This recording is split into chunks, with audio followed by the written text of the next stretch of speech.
Good afternoon to all of you and welcome back to online classes. I am doctor Ashok Yadav. Krishna magnet mind में आप सभी का हार्दिक अभिनंदन एवं स्वागत है। हम लोग डिस्कस कर रहे हैं concept of taxonomy, systematics and its significance.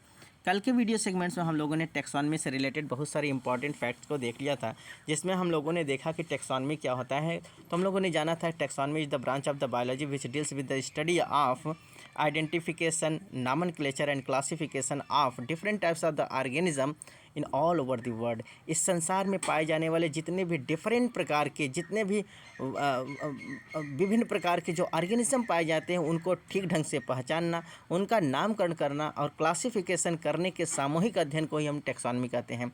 तो इन सब के विषय में हम लोगों ने देखा था। आज के वीडियो सेगमेंट्स में हम लोग बात करेंगे डेफिनेशन ऑफ टेक्सोनॉमी। और ये जो डेफिनेशन ऑफ टेक्सोनॉमी है, डिफरेंट टेक्सोनॉमी के पॉइंट ऑफ व्यू से हम बात करेंगे।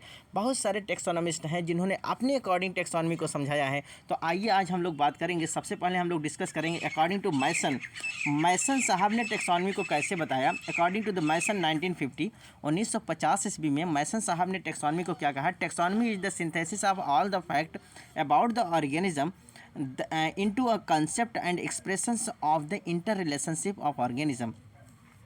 उन्होंने बताया कि विभिन्न प्रकार के जो ऑर्गेनिज्म हैं, उनके फैक्ट्स के, उनके तथ्यों के ये क्या है, संश्लेषण है, अर्थात उनके तथ्यों का एक सिंथेसिस है। और वो बताने के लिए, वो एक कंसेप्ट बताने के लिए उनके एक्सप्रेशन के विषय में और उनके इंटर रिलेशनशिप, अर्थात विभिन्न प्रकार का ऑर्गेनिज्म, जो विभिन्न प्रकार के जो ऑर्गेनिज्म हैं, उनका पारस्परिक संबंध क्या है, आपस में उनका इंटर रिलेशनशिप क्या है, और वो किस प्रकार से एक्सप्रेस करते हैं अपने आप को इस बायोलॉजिकल वर्ल्ड में। इन सब के तथ्यों का एक संश्लेषण है, उसके सामूहिक अध्ययन को टेक्सोनॉमी कहते हैं। किसके आधार पर? अकॉर्डिंग टू मैसन के आधार पर। और वहीं हैरिसन साहब ने क्या कहा। अगर हम हैरिसन साहब की बात करें तो हैरिसन 1959 ईस्वी में कहा उन्होंने, defined taxonomy as the study of the principles and practices of the classification, particular in methods, the principles and even in part the result of the biological classification। उन्होंने कहा कि टेक्सोनॉमी क्या है, स्टडी ऑफ प्रिंसिपल्स, अर्थात वो सिद्धांतों का अध्ययन है। प्रैक्टिसेस ऑफ क्लासिफिकेशन, क्लासिफिकेशन का प्रैक्टिस है। पार्टिकुलरली मेथड्स, प्रिंसिपल सिद्धांत, और यहाँ तक कि किसी बायोलॉजिकल क्लासिफिकेशन के विषय में। अर्थात उन्होंने कहा कि किसी भी ऑर्गेनिज्म का जो बायोलॉजिकल क्लासिफिकेशन होता है, एक सीक्वेंस में, एक ऑर्डर में जो क्लासिफिकेशन होता है, सिद्धांत को लेकर, मेथड्स को लेकर, इन सब के सामूहिक अध्ययन को क्या कहते हैं? टेक्सोनॉमी कहते हैं। अकॉर्डिंग टू द हैरिसन ने इस प्रकार से क्लासीफाई किया कि ये क्या होता है कि ये किसी भी जो ऑर्गेनिज्म है, उनका बायोलॉजिकल क्लासिफिकेशन किस प्रकार किया जाता है। ये एक प्रकार का सिद्धांत उन्होंने बताया। इन्होंने बताया कि एक प्रकार का मेथड है, एक प्रकार का प्रिंसिपल्स हैं, जिसके आधार पर किसी ऑर्गेनिज्म को क्लासिफाई किया जाता है ना। अगर वहीं हम सिम्पसन की बात करें तो सिम्पसन 1961 ईस्वी में क्या कहा, defined taxonomy as the theoretical study of classification including it basis, principles, procedure and rules. उन्होंने ये कहा कि टेक्सोनॉमी एक थ्योरेटिकल स्टडी है क्लासिफिकेशन का, जिसके आधार पर किसी भी ऑर्गेनिज्म को क्लासीफाई करने के कौन कौन से तरीके हैं, अर्थात किस आधार पर क्लासीफाई किया गया है, किस सिद्धांत पर क्लासीफाई किया गया, किस प्रोसीजर के आधार पर क्लासीफाई किया गया, और किस रूल के अकॉर्डिंग क्लासीफाई किया गया। इन सब के सामूहिक अध्ययन को, इस प्रकार के थ्योरेटिकल अध्ययन को टेक्सोनॉमी कहते हैं। अकॉर्डिंग टू द सिम्पसन 1961, है ना। अगर वहीं हेवुड की बात करें, हम हेवुड 1967 में क्या कहा उन्होंने, defined taxonomy as the way of arranging and interpreting information. उन्होंने कहा कि किसी भी ऑर्गेनिज्म के इन्फॉर्मेशन को इंटरप्रेट करना और उनके क्लासिफिकेशन को एक मैनर में अरेंज करना, व्यवस्थित करना, किस ढंग से हम क्लासीफाई करते हैं, इन सब के सामूहिक अध्ययन को टेक्सोनॉमी कहते हैं, है ना।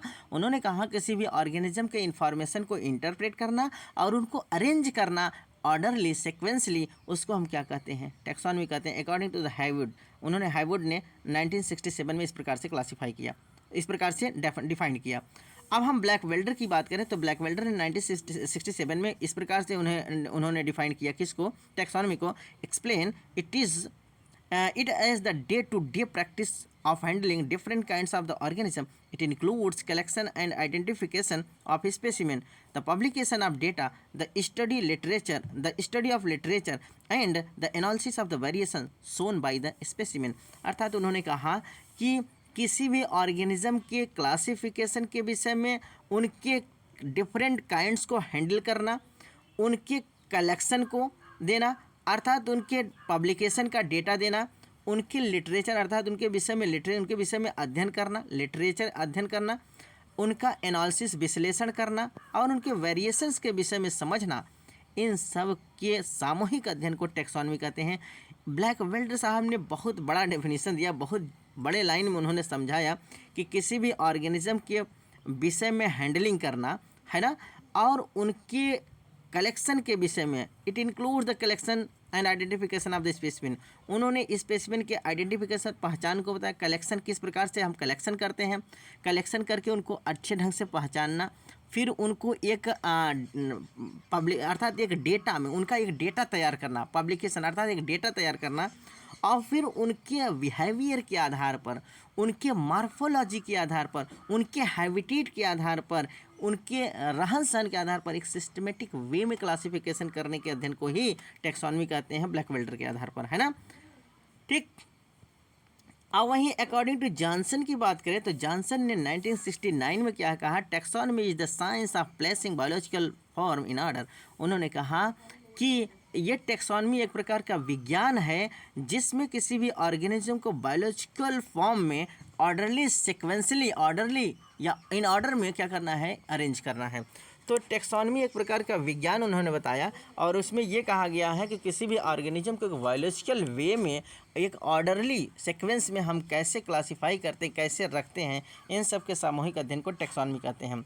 वहीं अगर हम क्रिस्टफरसन की बात करें तो क्रिस्टफरसन 1995 में क्या कहा, define taxonomy as the practice of recognising, naming and ordering taxa into a system of word consistent with any kind of relationship among taxa that the investigator has discovered in nature, है ना। उन्होंने क्या कहा, इसको recognise करना, उनका नामकरण करना, उनको एक ऑर्डरली वे में सिक्वेंसली अर्थात उनको रखना। तो कुल मिलाकर हम यहाँ यही कह सकते हैं कि किसी भी ऑर्गेनिज्म, सेम चीज़ वही है जो पहला डेफिनेशन दिया गया, जो इसका आइडियल डेफिनेशन है वो यही है, that is the identification, nomenclature and classification of an organism. सब कोई भी वैज्ञानिक अगर दिया होगा, थोड़ा थोड़ा अपने वर्ड को चेंज कर दिया, लेकिन मायने सबका सेम है। उन्होंने क्या कहा, रिकॉग्नाइज करना, रिकॉग्नाइज माने आइडेंटिफाई करना, नेमिंग करना दैट इज़ द नॉमेनक्लेचर करना, ordering that is the classification करना। इन्हीं सबको तो कहा जाता है टैक्सोनॉमी। तो इन्होंने भी यही कहा कि किसी भी ऑर्गेनिज्म को रिकॉग्नाइज करना अर्थात आइडेंटिफाई करना, उनका नामनक्लेचर करना दैट इज़ द नेमिंग करना, और उनको ऑर्डरली वे अर्थात ऑर्डर में एक सीक्वेंस वे में क्लासीफाई करने के अध्ययन को ही हम क्या कहते हैं, टैक्सोनॉमी कहते हैं। ये किसने बताया, अर्थात क्रिस्टोफरसन ने बताया। सेम चीज़ वही है, बस थोड़ा सा इनका लाइन बदला हुआ है, इनके वर्ड को बदल दिया गया है। बच्चों ज़रूरी नहीं है कि आप इनकी एक लाइन को पकड़िए, इनके वर्ड को केवल समझिए कि इन्होंने कौन सा वर्ड रखा है, क्योंकि अगर आप कॉम्पिटिटिव पॉइंट ऑफ व्यू से तैयारी कर रहे हैं तो इनका लाइन आपको दिया रहेगा, आप उसको पकड़ना है कि ये कोटेशन किसका दिया गया या यह मत किसका है, ये डेफिनेशन किसका है।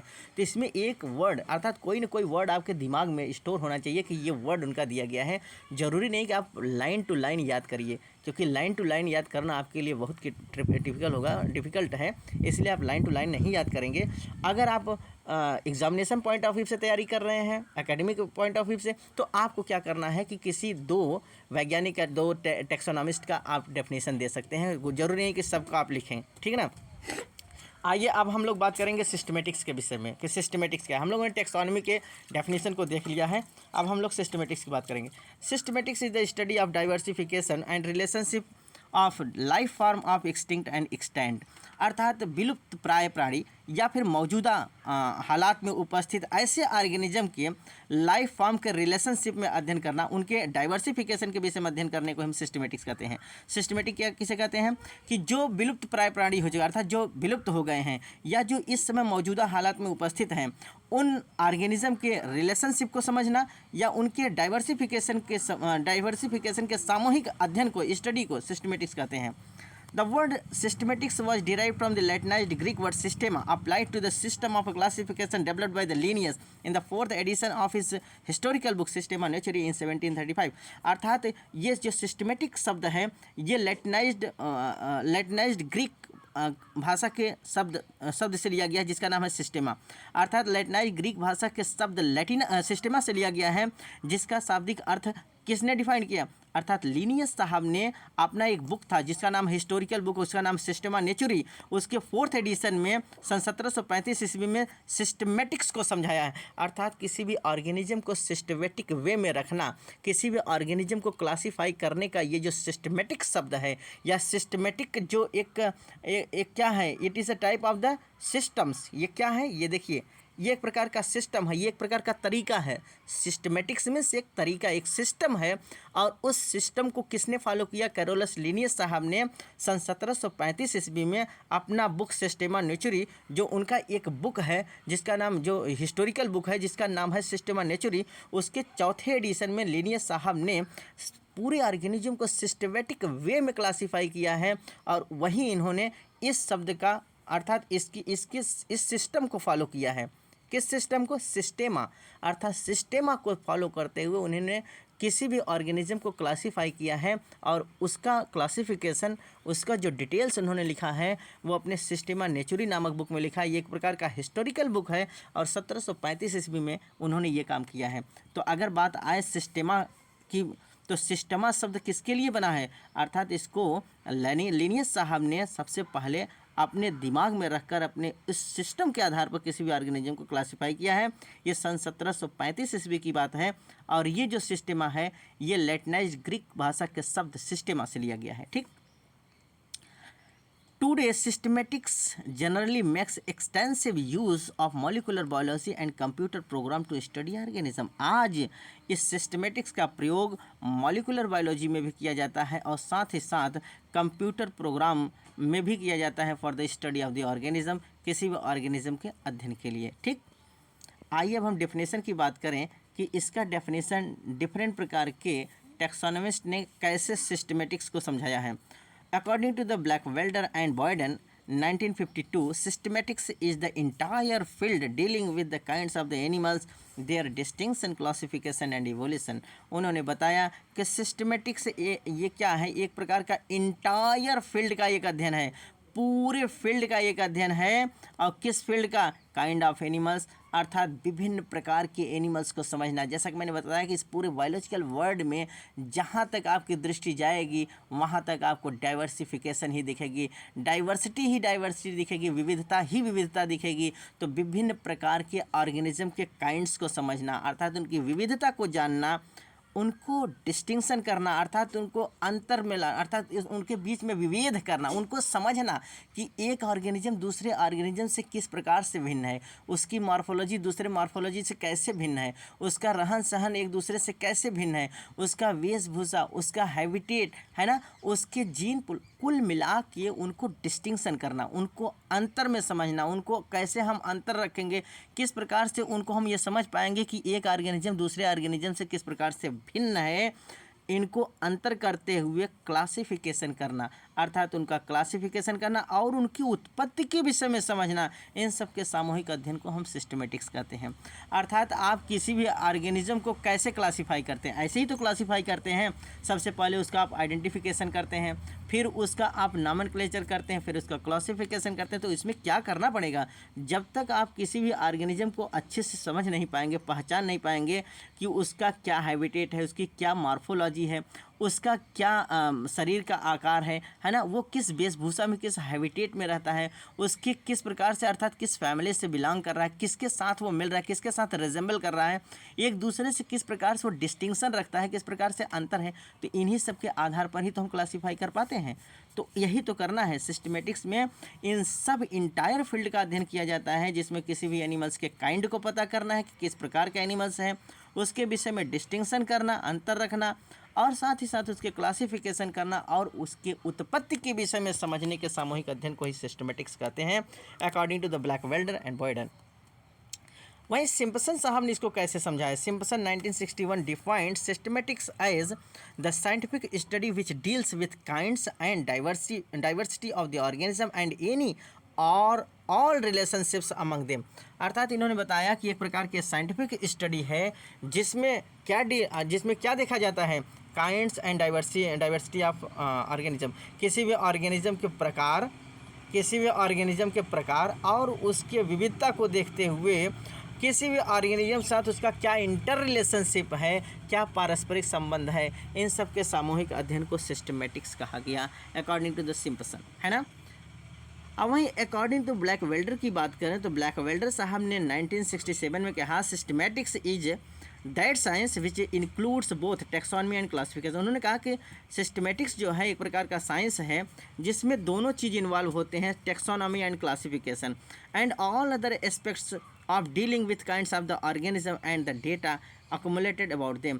और इसके साथ ही और विभिन्न प्रकार के एस्पेक्ट्स भी उसमें इन्वॉल्व होते हैं, जिसमें मैंने अभी बताया काइंड्स ऑफ ऑर्गेनिज्म के प्रकार, और साथ ही साथ उसके विषय में डेटा कलेक्शन अर्थात उसका पूरा डेटा तैयार करना, उसका पूरा जीवन कुंडली के विषय में अध्ययन करने को ही क्या कहते हैं? सिस्टमेटिक्स कहते हैं।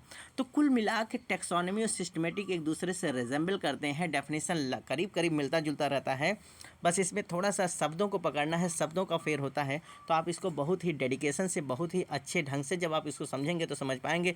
आपको समझना क्या है, आपको एक एक वर्ड याद करना है कि ये किसका वर्ड है, जिससे आपके सामने अगर वो स्टेटमेंट आए, वो कोटेशन, वो लाइन आए, तो आप उसको समझ सकें कि ये कोटेशन फला टेक्सोनोमिस्ट का दिया गया है, ठीक है ना।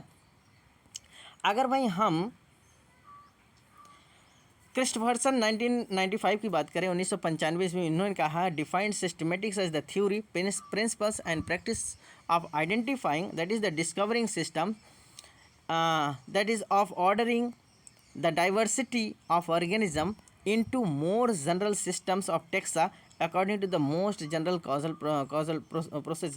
ये जो है, ये इतना बड़ा सा लाइन इनका है, इसमें आपको कुछ नहीं ध्यान देना है, कुल मिलाकर आपको केवल यही ध्यान देना है कि इनके एक एक लाइन को, एक एक शब्द को आपको पकड़ना पड़ेगा कि इन्होंने क्या कहा है, तभी आप इसको समझ पाएंगे। और कुल मिला के इनके कहने का मतलब तो केवल यही होता है कि किसी भी ऑर्गेनिज्म को किस थ्योरी के आधार पर, किस प्रिंसिपल के सिद्धांत के आधार पर क्लासिफाई किया गया है, किसी भी ऑर्गेनिज्म को आइडेंटिफाई करना, पहचानना, है ना, और फिर उसको ऑर्डरिंग एक सीक्वेंस में क्लासिफाई करने को ही हम क्या कहते हैं? टेक्सोनॉमी कहते हैं। सब कुल मिला के वही कहा गया है, लेकिन यहाँ शब्दों का फेर है, तो आपको एक एक शब्द को याद करना पड़ेगा। और मेन चीज़ तो एक ही होता है, जैसा कि मैंने बताया कि ना, इसका जो आइडियल फॉर्म होता है वो यही है कि टेक्सोनॉमी का जो शाब्दिक अर्थ होता है या सिस्टमेटिक्स का जो शाब्दिक अर्थ होता है वो यही होता है, that is the identification, nomenclature and classification of any kind of the organism. उसको हम क्या कहते हैं? टेक्सोनॉमी कहते हैं। और इसी को सिस्टमेटिक वे में एक हायरार्की में तैयार करना, एक ऑर्डरली, एक सीक्वेंस में तैयार करने को हम सिस्टमेटिक्स कहते हैं। तो सिस्टमेटिक्स का मतलब होता है सिस्टमेटिक वे, और सिस्टमेटिक वे जहाँ आ जाए वहाँ ये करना है कि किसी भी ऑर्गेनिज्म को जब तक हम उसको अच्छे से पहचान नहीं पाएंगे और उसके मार्फोलॉजी को, उसके पूरे फिजिकल कैरेक्टरिस्टिक को समझ नहीं पाएंगे, उसको किस जीन पूल से रिलेटेड किया जाएगा, उसको किसके साथ रिजेंबल किया जाएगा, किसके साथ उसको डिस्टिंक्शन किया जाएगा, जब तक हम ये नहीं जानेंगे तब तक सिस्टमेटिक नाम ही नहीं आएगा। तो सिस्टमेटिक माने होता है एक अच्छे ढंग से उसको पहचानना है और तब उसका क्लासिफिकेशन करना है। तो पहचान यहाँ मस्ट है, आइडेंटिफिकेशन होना चाहिए, उसको ठीक ढंग से आप रिकॉग्नाइज करेंगे, पहचानेंगे, तभी आप क्लासीफाई कर पाएंगे। तो यहाँ इसको सिस्टमेटिक्स कहा जा सकता है। अगर वहीं अकॉर्डिंग टू पडियन की बात करें तो 1999 में उन्होंने क्या कहा? Systematics can be seen as the philosophy of the recognisation nature, taxonomy as the use of sets of organic data guided by the systematic principles, and classification as the tubular और hierarchical in the result of this activity. जैसा कि मैंने बताया कि यहाँ क्या बताया गया है कि सिस्टमेटिक्स वो चीज़ है जिसमें किसी ऑर्गेनिज्म को एक हेरार्की में तैयार करना होता है, एक ऑर्डर में, एक सीक्वेंस में तैयार करना होता है, और किसके आधार पर? अर्थात उस ऑर्गेनिज्म के काइंड, उस पहचान, अर्थात वो किस प्रकार का ऑर्गेनिज्म उसको पहचानना होता है, उसका डेटा आपको तैयार होना, उसकी कुंडली आपको पहचान में आनी चाहिए, उसकी कुंडली समझ में आनी चाहिए कि किसके साथ रिजेंबल करता है, किसके साथ मिलता है, क्योंकि बहुत सारे ऑर्गेनिज्म इस यूनिवर्स में खोजे जा चुके हैं, तो जो नया ऑर्गेनिज्म आप देखते हैं तो उसको पहचानते हैं कि ये किसके साथ मिल रहा है, किसके साथ रिजेंबल कर रहा है ना। तो उसको पहचानना, उसका रिकग्निशन करना, उसका डेटा कलेक्शन रखना और उसको किस प्रिंसिपल, किस सिद्धांत, किस रूल, किस थ्योरी के आधार पर क्लासीफाई किया जाता है, उसी को हम सिस्टमेटिक्स कहते हैं। तो आज के वीडियो सेगमेंट्स में हम लोगों ने टैक्सोनॉमी के डेफिनेशन को समझा, विभिन्न प्रकार के डिफरेंट प्रकार के जो टैक्सोनॉमिस्ट हैं उनके पॉइंट ऑफ व्यू से, साथ ही साथ हम लोगों ने सिस्टमेटिक्स को जाना और सिस्टमेटिक्स के डेफिनेशन को समझा विभिन्न प्रकार के टैक्सोनॉमिस्ट के पॉइंट ऑफ व्यू से। उम्मीद है बच्चों ये वीडियो सेगमेंट्स आपको अच्छे से समझ में आया होगा। अगर बच्चों ये वीडियो सेगमेंट्स आपके लिए हेल्पफुल हो, अच्छे से समझ में आया हो, तो कमेंट बॉक्स में जाएं और ओके ज़रूर लिखें, जिससे हमको समझ में आया कि आपको समझ में आ रहा है। तो नेक्स्ट वीडियो हम मिलेंगे बच्चों आपके साथ नए सेगमेंट के साथ। तब तक के लिए बच्चों धन्यवाद।